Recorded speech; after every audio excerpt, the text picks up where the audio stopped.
যারা আপনারা ভাবছেন বাড়িতে বসে নিজেরা নিজেদের মোবাইল বা কম্পিউটার ইউজ করে ইলেকশন কমিশনারের যে ডিরেক্ট রিপোর্ট সেটা দেখবেন, কোনো নিউজ চ্যানেলের রিপোর্টের উপর ভিত্তি না করে ডিরেক্ট আপনারা ইলেকশন কমিশনারের যে রিপোর্ট, যেটা লাইভ কাউন্টিংয়ের রিপোর্ট, সেটা দেখবেন এবং সেখান থেকে আপনারা আইডিয়া করবেন যে কোন কনস্টিটিউয়েন্সিতে কে লিড করছে বা কে হারছে, বা লিড করলে কত ভোটে লিড করছে, সেটা আপনি যদি লাইভ নিজেরা বাড়িতে বসে নিজেদের কম্পিউটার বা মোবাইলে দেখতে চান ইলেকশন কমিশনারের ডেটা, তাহলে কিন্তু আপনি খুব সহজেই এই কাজটা নিজেরাই বাড়িতে বসে করতে পারবেন। তো চলুন দেখে নিই কীভাবে করবেন। সবার প্রথমে আপনি এই ভিডিওর কমেন্ট বক্সে চলে যান। কমেন্ট বক্সে গেলে একটা লিঙ্ক পেয়ে যাবেন। সেই লিঙ্কের উপর ক্লিক করলে আমি যে পেজটাতে এখন আছি, আপনার যে পেজটা দেখতে পাচ্ছেন, সেই পেজে কিন্তু আপনারা চলে আসবেন।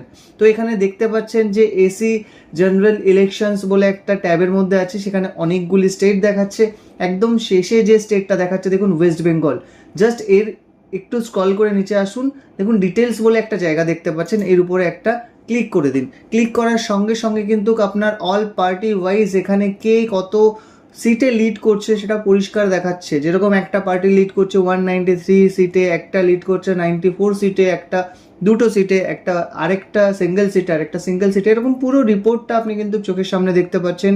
এবং কোন পার্টি লিড করছে সেটা কিন্তু এখানে একটা টেবিল করে দেওয়া আছে, এবং একদম নিচে লাস্ট আপডেটেড অ্যাট কোন সময়ে আপডেট হয়েছে। এখন যেরকম 2:49 বাজে, 2:48 লাস্ট আপডেট হয়েছে। তো মোটামুটি 1 মিনিট 2 মিনিট অন্তর অন্তর কিন্তু এই ডেটাটা আপডেট হচ্ছে, এবং এটা আপনি ডিরেক্টলি ইলেকশন কমিশনারের যে ডেটা সেখান থেকে দেখতে পারবেন। এবার এই ফিগার ছাড়াও আপনি যদি মনে করেন ভিতরে ঢুকে কে কত ভোটে লিড করছে সেটা দেখতে চান, দেন আপনি ধরে নিন এই প্রথম পার্টিটাই যে লিডিং স্ট্যাটাসটা দেখাচ্ছে, এখানে একটা ব্লু একটা হাইলাইটেড কালার দেখাচ্ছে।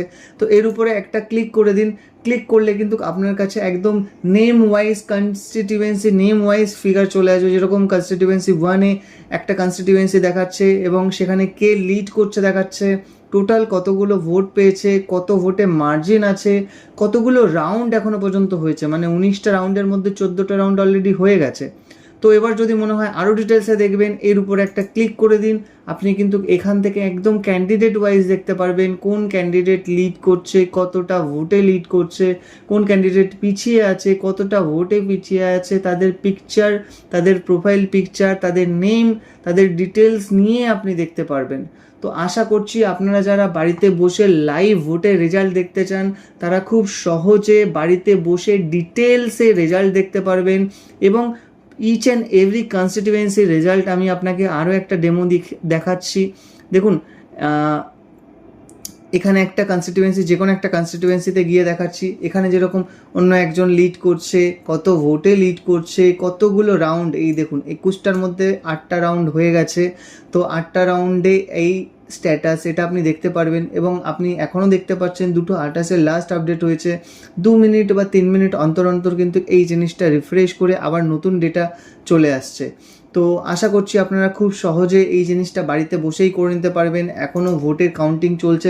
যারা মনে করছেন এই পুরো কাউন্টিংটা আপনি ইলেকশন কমিশনারের ওয়েবসাইটে ডিরেক্ট লাইভ দেখবেন এবং কোনো ভুলভাল তথ্য না, ডিরেক্ট এক্স্যাক্ট ফিগারটা দেখতে চান, তাদেরকে বলবো তারা ভিডিওর লিঙ্কে এসে ক্লিক করে এক্স্যাক্ট ডিটেলস ফিগার এইভাবে আপনারা খুব সুন্দরভাবে, খুব সুন্দর অর্গানাইজড ওয়েতে ডিটেলড প্রত্যেকটা ইনফরমেশান আপনারা কিন্তু দেখে নিতে পারেন। ভিডিওটা ভালো লাগলে অবশ্যই লাইক কমেন্ট করতে ভুলবেন না, এবং শেয়ার করে সকল বন্ধুদেরকে দেখার সুযোগ করে দিন। দেখা হবে নেক্সট এমনই কোনো ভিডিওতে। ততক্ষণের জন্য আম দীপঙ্কর, গুড বাই।